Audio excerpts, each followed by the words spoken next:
नमस्कार, स्वागत आप सभी का। आपके साथ मैं हूं पुनीत और छत्तीसगढ़ की खबरों की शुरुआत करते हैं और सबसे पहले बड़ी खबर की बात करते हैं। बड़ी खबर है राजधानी रायपुर से। मुख्यमंत्री भूपेश बघेल के पिता को जमानत मिल गई है।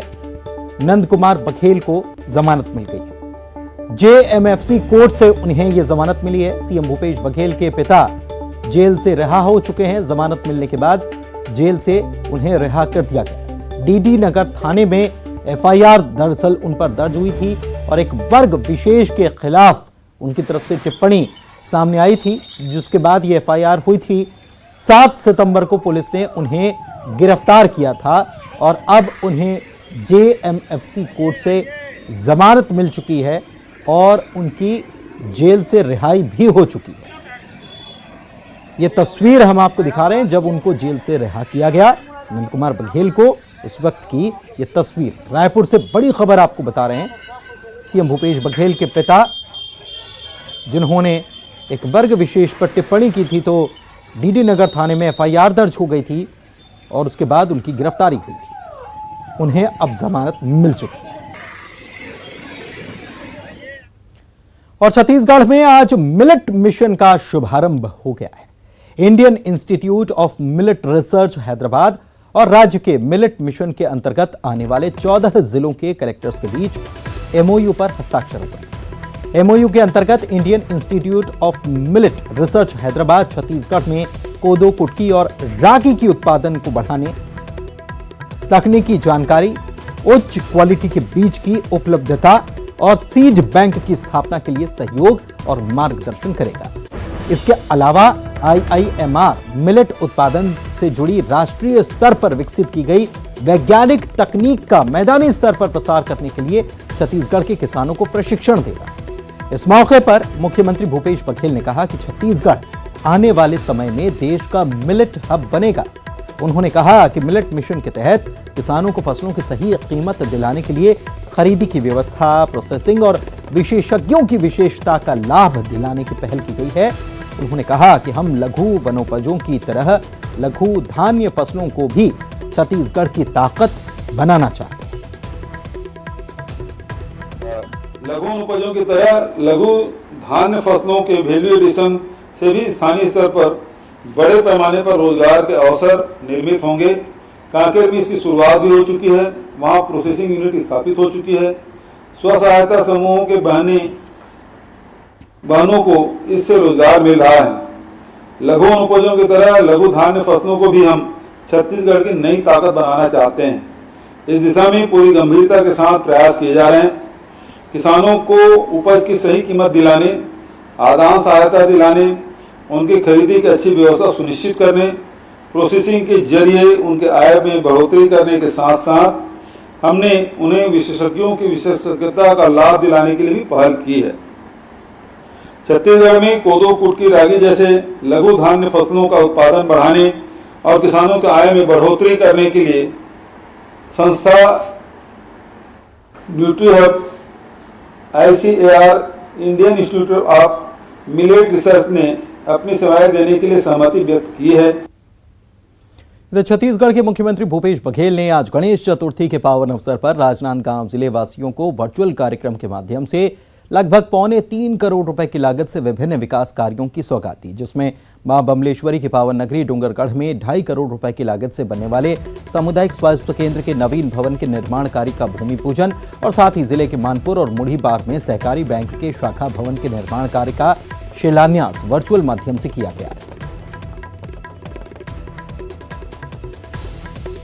जनता को ये बहुत बड़ी सौगात मिली है कि लंबे दिनों से मांग के बाद यहाँ पे सामुदायिक स्वास्थ्य केंद्र का भूमि पूजन हो पाया और हमारी जनता को उसका लाभ मिल पाएगा। छत्तीसगढ़ के जो मुखिया आदरणीय भूपेश बघेल जी हैं, उनकी सोच के अनुरूप ये काम हम लोग सब मिल के आगे बढ़ाने का काम कर रहे हैं। डोंगरगढ़ में माननीय मुख्यमंत्री जी द्वारा, माननीय स्वास्थ्य मंत्री जी द्वारा, माननीय प्रभारी मंत्री जी द्वारा आज सामुदायिक स्वास्थ्य केंद्र का भूमि पूजन कार्यक्रम किया गया है और मेरी उम्मीद है कि आगे आने वाले 1.5 साल में हम इसको पूरा कर देंगे। इसके साथ साथ माननीय मुख्यमंत्री जी ने कुछ दिन पहले ही 2 जगह बैंक भवन की घोषणा की थी और उसके लिए राशि भी स्वीकृत हो गई, टेंडर भी हो गया और आज से काम चालू हो गया। इधर छत्तीसगढ़ में धर्मांतरण के मुद्दे पर सियासत गरमाई हुई है और इस मसले पर बीजेपी सरकार के खिलाफ पूरी तरह से हमला बोल रही है। बीजेपी प्रदेश अध्यक्ष ने कहा है कि सरकार की शह पर प्रदेश में धर्मांतरण जोरों पर है। उन्होंने आरोप लगाया कि सरगुजा और बस्तर में लोगों को की गरीबी का फायदा उठाकर धर्मांतरण कराया जा रहा है। वहीं पूर्व मंत्री बृजमोहन अग्रवाल ने कहा कि रायपुर के पुरानी बस्ती में धर्मांतरण की सूचना पहले ही पुलिस को दी गई थी, लेकिन पुलिस ने शिकायतकर्ता के खिलाफ एफआईआर दर्ज की। उन्होंने कहा कि इस मुद्दे पर बीजेपी सरकार को हर स्तर पर घेरेगी। कल 3 बजे आजाद चौक से प्रदर्शन शुरू होगा, जिसमें सांसद, पूर्व सांसद, विधायक, पूर्व विधायक शामिल होंगे और राजभवन जाकर ज्ञापन सौंपेंगे। 12 सितंबर को सभी जिलों के थानों में धर्मांतरण कराने वालों पर, संविधान की प्रतियां जलाने की बात कहने वालों पर एफआईआर दर्ज करने की मांग करेंगे और 15 सितंबर को सभी ब्लॉक में आवेदन दिए जाएंगे। नेता प्रतिपक्ष धर्मलाल कौशिक ने कहा कि धर्मांतरण के मुद्दे पर बीजेपी चुप नहीं बैठने वाली।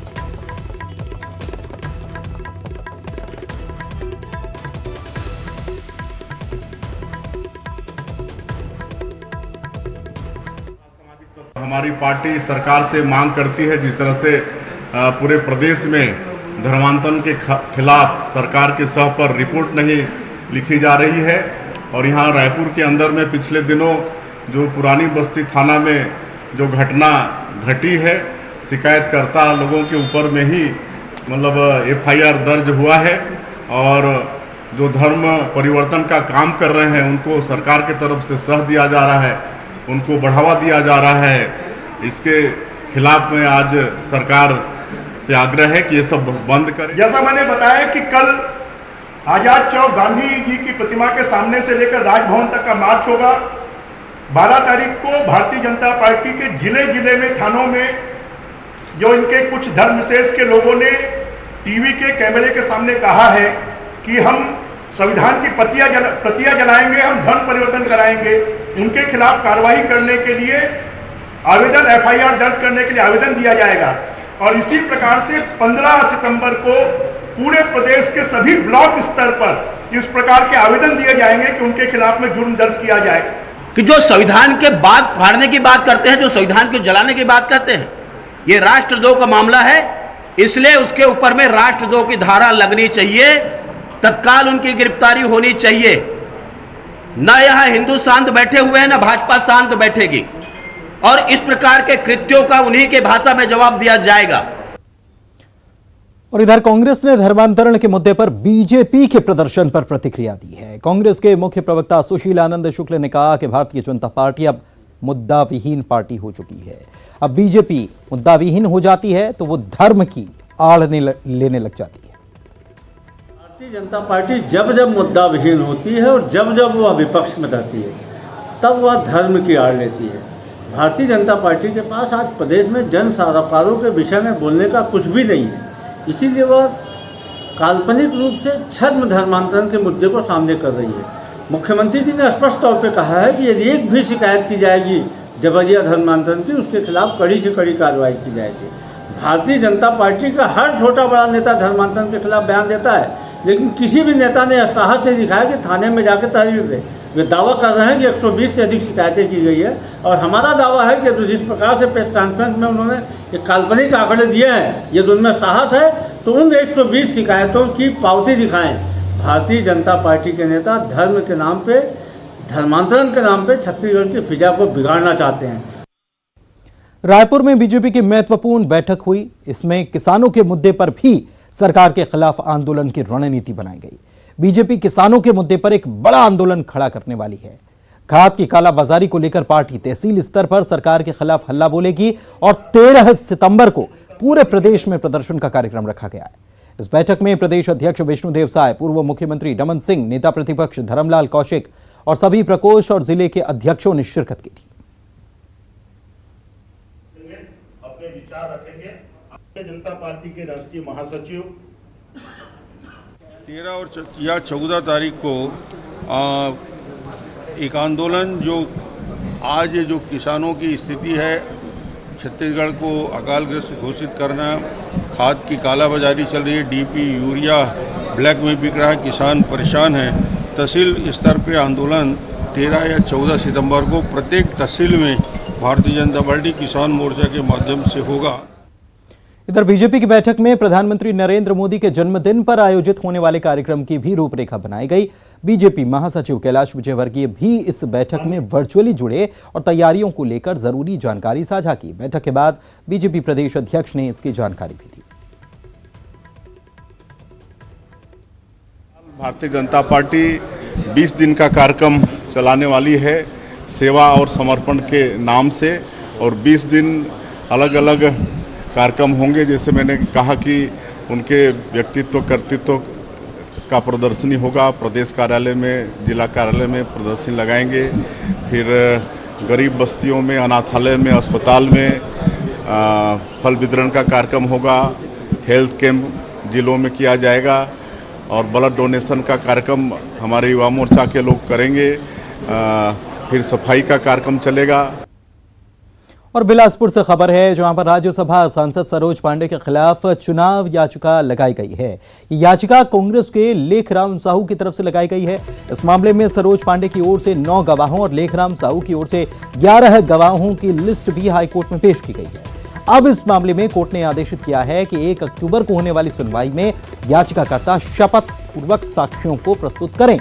बता दें कि याचिकाकर्ता ने याचिका में कहा है कि सरोज पांडे ने चुनाव के नॉमिनेशन में गलत शपथ पत्र दिया है, जिसमें उनका पता अलग है। वहीं सरोज पांडे के द्वारा अपने एक खाते की जानकारी भी नहीं दी गई।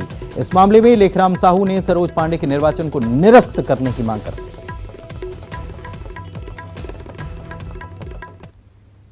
विरुद्ध सरोज पांडे की चुनाव याचिका में आज सुनवाई हुई, जिसमें माननीय न्यायमूर्ति पी.सी. कोसी जी ने आदेशित किया कि लेखराम साहू द्वारा जो भी साक्ष्यों की सूची प्रस्तुत की गई थी, उन साक्ष्यों का साक्ष्य शपथ पत्र सहित दाखिल करें और इस मामले की अगली सुनवाई 1 अक्टूबर को निर्धारित की गई है। प्रदेश में खाद की किल्लत से किसान खासे परेशान चल रहे हैं और दूसरी तरफ खाद संकट में षड्यंत्र की बू आ रही है। राजनांदगांव जिले में खाद के लिए किसान मारे मारे फिर रहे हैं। सोसाइटी खाद न होने का रोना रो रही है, लेकिन दूसरी तरफ कृषि विभाग और मार्कफेड के अफसरों की भूमिका सवालों के घेरे में, क्योंकि निजी कारोबारियों को 16,200 टन खाद के बजाय 35,066 टन खाद की सप्लाई हुई, लेकिन सोसाइटियों को जितना खाद आवंटित किया जाना था वो भी नहीं किया गया। वहीं जब जिला प्रशासन को इसकी खबर लगी तो प्रशासन ने निजी कारोबारियों को भेजी गई खाद को भी अपने कब्जे में ले लिया और उसे सीधे सोसाइटियों में भिजवा दिया। इस मामले में राजनांदगांव जिला केंद्रीय सहकारी बैंक के सीईओ सुनील कुमार ने कहा कि खाद की रेक पर कलेक्टर के आदेश के बाद कार्रवाई की गई और मालगाड़ी से राजनांदगांव पहुंचे 2,280 मीट्रिक टन खाद को 178 सोसाइटियों के लिए अब भिजवाया गया है।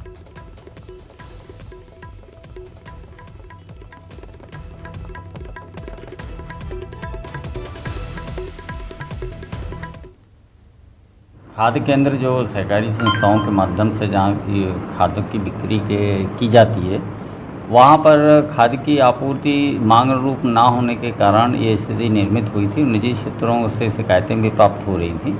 तत्संबंध में कलेक्टर राजनांदगांव द्वारा तात्कालिक व्यवस्था के तहत जो खाद की रैक प्राप्त हुई थी उसमें कार्रवाई सुनिश्चित करते हुए 2280 मैट्रिक टन खाद राजनांदगांव जिले के 178 खाद केंद्रों के लिए उपलब्ध कराया गया है और खाद समस्त केंद्रों में समितियों में पहुंचा दी गई है तथा वितरण भी 2 दिन से लगातार जारी है और तात्कालिक यूरिया की आवश्यकता की प्रतिपूर्ति इस कार्रवाई से संभव। और एक विराम के लिए यहां रुक रहे हैं, जल्द लौटेंगे।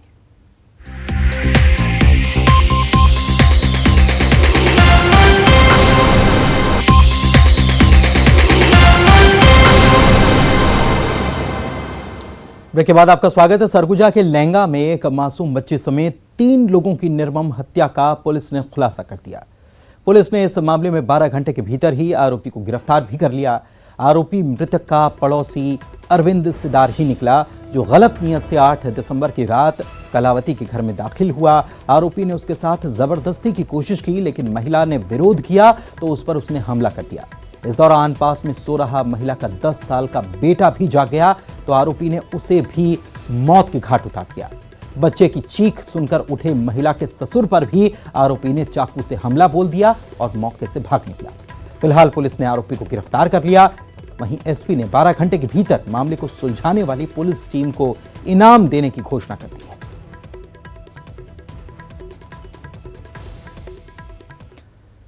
जाने माने फिल्म अभिनेता आशुतोष राणा इन दिनों अपनी आगामी फिल्म की शूटिंग वनांचल क्षेत्र में कर रहे हैं और इसके लिए अभिनेता और उनकी टीम कवर्धा पहुंची।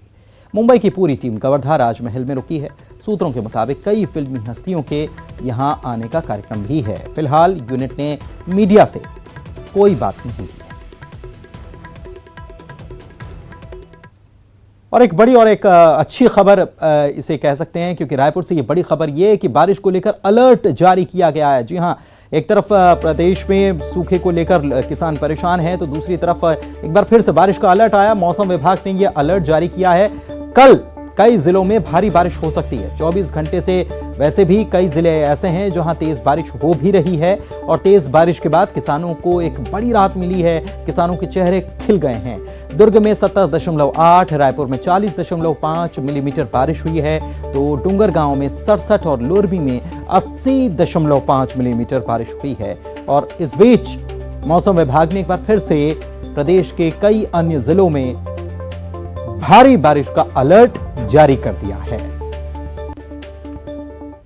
और इस बुलेटिन में इतना ही। देखते हैं सुर्खियां।